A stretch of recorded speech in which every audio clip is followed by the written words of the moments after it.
rero nshaka kubahanura kubaka etage bose nivyo bipfuza benshi, ariko isigaye izimvye cane. Mwubatse inzu mushobora vyokunda ko mwimuka mu myaka umwe canke ibiri, vyokunda ko mu myaka 5 abantu baba babapangira namwe. None we yumvira hoho wowe waraje Bujumbura ukorera nk'imiliyoni 2 ku kazi canke umuliyoni canke 500, hanyuma mwene wanyu atize canke yigumiye gatumba yinjiza nka 50,000 par canke ntawe yinjiza agurisha gusa ibitoki canke ikindi kintu. Ugiye kumuraba ugasanga umunsi undi imyaka 5 akwakiriye mu nzu yawe n'umugore irimwo saro na saramanje n'igitanda c'abashitsi, kubera bibakiye inzu bahuje, nta makorone menshi arimo, nta bintu birebire, ntaki habisange n'amategura n'iki imeze neza. Wewe ukamara imyaka bama gusanga mu nzu atari gwawe kubera uvuga ngo bakandura baketaje. Abantu kubera kwifuza cyane ama etage usanga badashobora kubaka inzu zabo. Iyi niyo ngorane je mbona mu bantu benshi. Umuntu akavuga ati jewe abadwidatunga twakuranye n'abantu twiganye nabo dukorana namwe yafise ama etage, je ntayubatse nzofuma mpfa ntubatse inzu.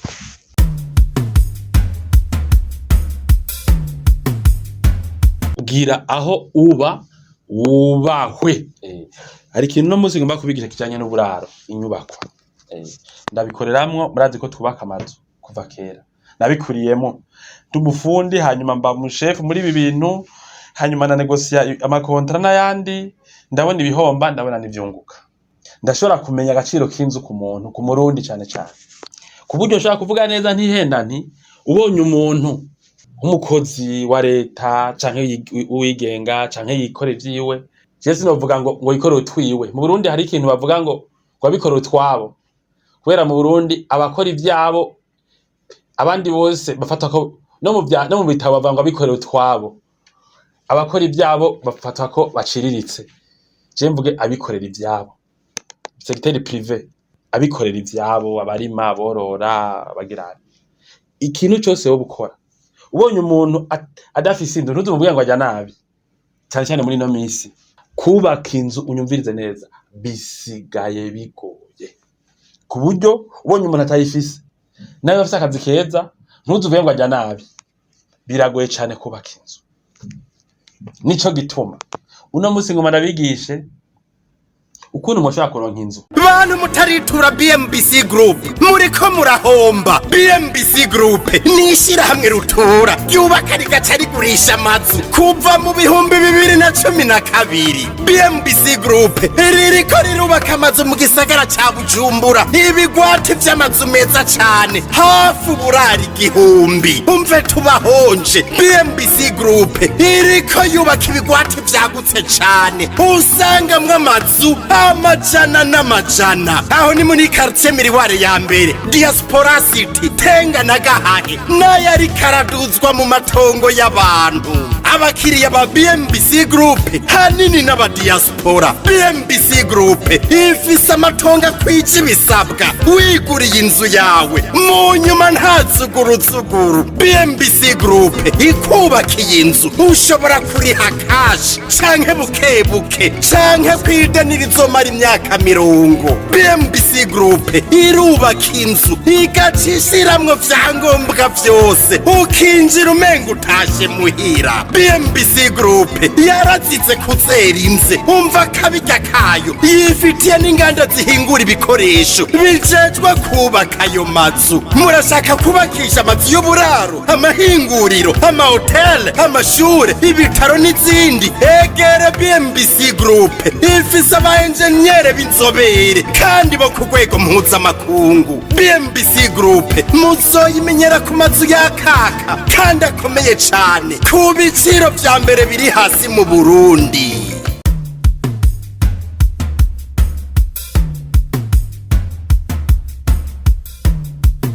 Zihuye n'uburyo bwanyu. Turafise ikibazo aho abantu kubera kwifuza cyane ama etage usanga badashobora kubaka inzu zabo. Iyi niyo ngorane je mbona mu bantu benshi. Umuntu akavuga ati jewe abadwidatunga twakuranye n'abantu twiganye nabo dukorana namwe yafise ama etage, je ntayubatse nzofuma mpfa ntubatse inzu. Shaka etage nanje banyemere.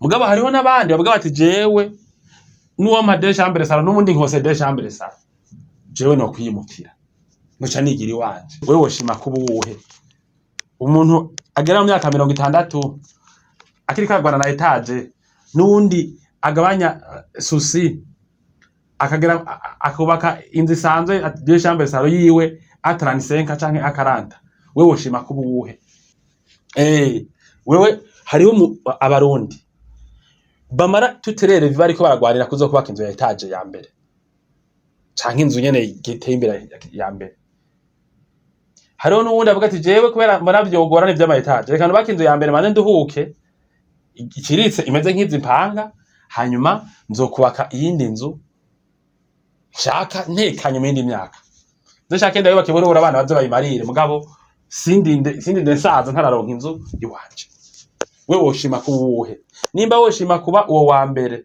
amara imyaka yose arindire kuzoshikira etage hari igihe utazokwigera uyishikira mugabo nimba ufise nk'aga parcelle nawe batari ngaha muji hagati kabuka ifitiye za tenga za kure na za rubirizi za kure na za marambya za kure na za kiyaga za kure ukavuga ati jewe ngomba kwibera iwanje wewe uba ufise rezo kugera runaka kubera umuntu ndashobora gutegura ibintu byose bizomushikira mu myaka yejo canke hirya yejo ukora rero ibintu bishobora gutomoka mu myaka ya vuba niwe aba aciye ubwenge niwe aba aciye ubwenge yiyumvira nyene nk'umuntu uko ibindi ari ibintu planification stratégique zogirwa n'abantu bafise aho baba bararindirira rero ufise parcelle ukagira de akazi haba hageze kuronka inzu ufise parcelle ukagira akazi haba hageze kuronka inzu pwe nkiyo udafise ideni mu banki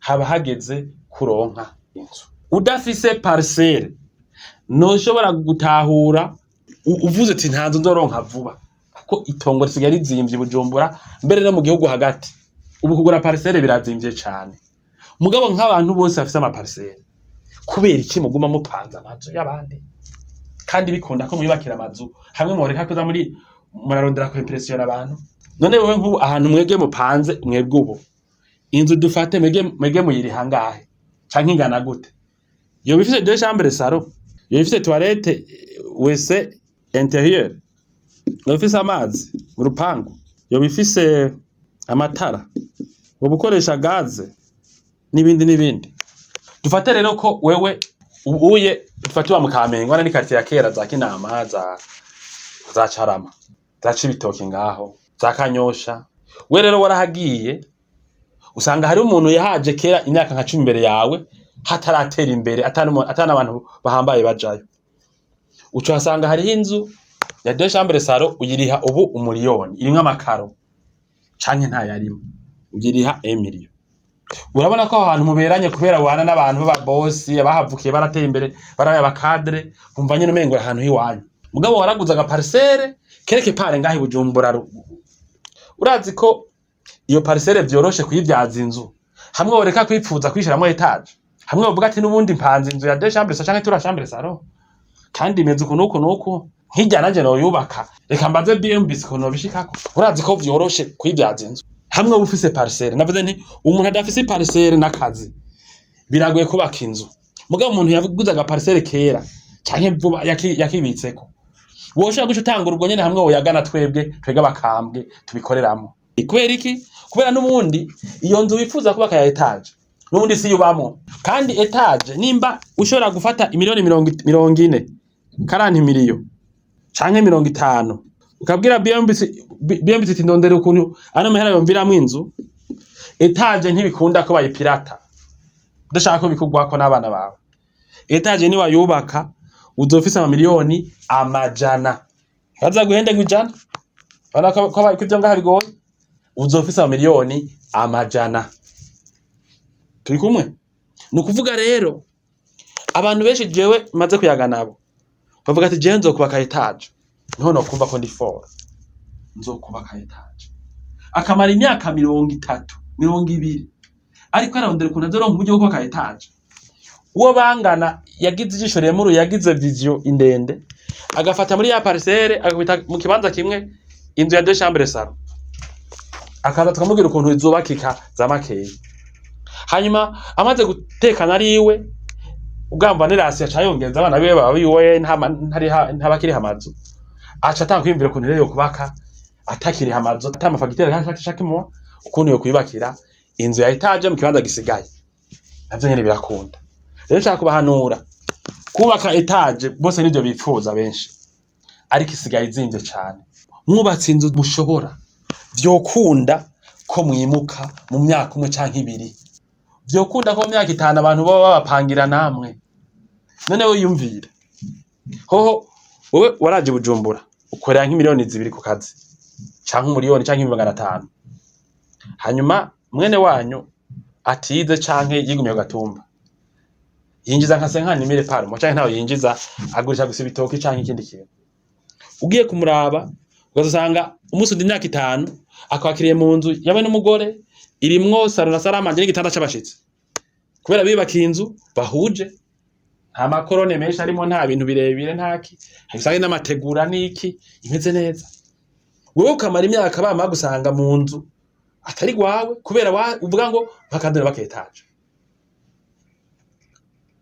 Kwanza umuntu amara imyaka ingahe? Umuntu ko amaze imyaka 40 abatangwe guta inguvu nka twebwe twagiye turiko turapomporoka agoye.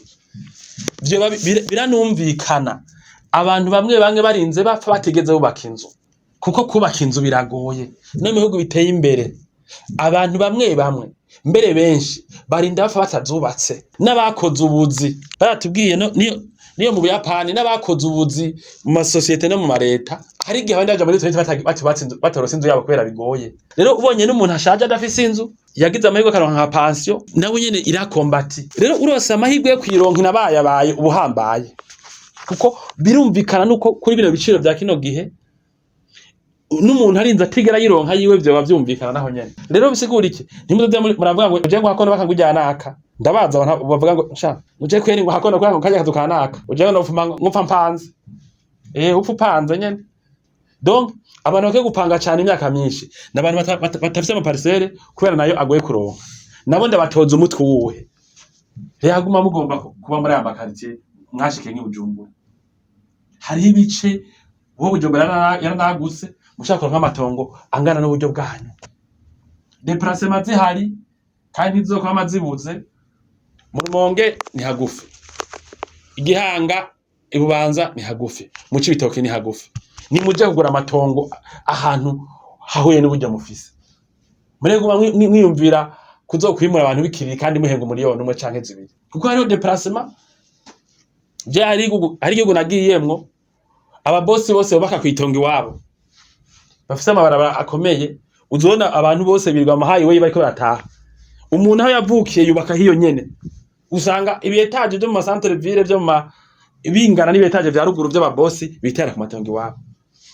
Rero wowe nimba udafite parcelle cufata uve urwavanguronka uze kugura kure ariko uze ubaka inzu yiwawe birakunda kuba déplacement mu bihugu zateye imbere umuntu ntatinya kuzakora kuri 50 km kandi mu bihugu biteye imbere abantu ntibaba bagipiganwa n'amazu kuko arazimvye ni rigse abantu bose bashoza barapinganirako bagwana n'irasiyo zabo gusa. Rero nivyo rero wifuza kubaka etaje ni vyiza ariko biragoye woshobora uharuye nabi kutazogera wishikira hanyuma amazu mupanga nanyo usanga asanzwe none hagupanga izisanzwe kwamo wipanze ntiwo kwibaka yiwa wisanzwe nyene wumva ninde aba yagize iharo vyiza. Sinzi ko ngira noshaka kuba ntasiguye neza ariko murumva neza ko bikunda ko uronka inzu yiwawe hamwe uje muri BMB tukavuga ati ndafise parcelle mu nyubakira inzu ingana n'impanze kugira mbi wanje birakunda. Umwe wese akure mw'icimviro ciwe mukeneye rero kumenya ukuntu mwabishikako mufise aga parcelle kanyu hagati mu gihugu canke hirya no hino ya Bujumbura mukeneye kumenya ukuntu BMB imbere ishobora no kubafasha aga parcelle kanyu kukubakamwe mu ideni mwaba muri wa diaspora canke abo bakorera ngaha muze mudutumbere nimwumva ino video. Birakunda ko tukubakira inzu igereranye ya 2 chambres salon no kwideni hamwe twosanga nawe wiyemera uri nico umaze kwisuganyamo mu myaka 2 mu myaka 3 ukaba utazobucibuka nuko bigeze gupanga. Murakoze mugire ibihe vyiza.